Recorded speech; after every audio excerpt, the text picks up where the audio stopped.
حضرت برہ بن عازب رضی اللہ تعالیٰ عنہ صحابی رسول ہیں، کہتے ہیں ہم سرکار علیہ السلام کی بارگاہ میں حاضر تھے تو سرکار علیہ السلام نے ارشاد فرمایا، اے میرے صحابہ تمہیں پتہ ہے ایمان کی سب سے زیادہ مضبوط رسی کون سی ہے؟ صحابہ نے عرض کیا، اے سرکار ایمان کی سب سے زیادہ مضبوط رسی نماز ہے۔ سرکار نے ارشاد فرمایا نماز بہت اچھی ہے، لیکن میرا جو سوال تھا اس کا یہ جواب نہیں۔ سرکار علیہ السلام کو صحابہ نے عرض کیا، اے سرکار سب سے زیادہ مضبوط رسی روزہ ہے۔ کیا فرمایا روزہ بہت اچھا ہے، لیکن میرے سوال کا یہ جواب نہیں۔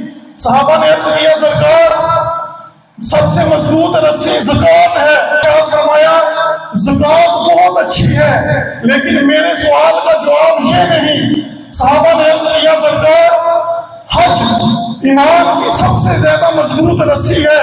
سرکار نے ارشاد فرمایا حج بہت اچھا ہے، لیکن میرے سوال کا جواب یہ نہیں۔ صحابہ نے عرض کیا سرکار اللہ کی راہ میں جہاد کرنا ایمان کی سب سے زیادہ مضبوط رسی ہے۔ سرکار علیہ السلام نے ارشاد فرمایا اللہ کی راہ میں جہاد کرنا بہت اچھا کام ہے، لیکن میرے سوال کا یہ جواب نہیں۔ پھر سرکار علیہ السلام نے خود ارشاد فرمایا اے میرے صحابہ ایمان کی سب سے مضبوط رسی یہ ہے کہ تم اللہ کے ولیوں سے اللہ کی رضا کے لیے محبت کرو۔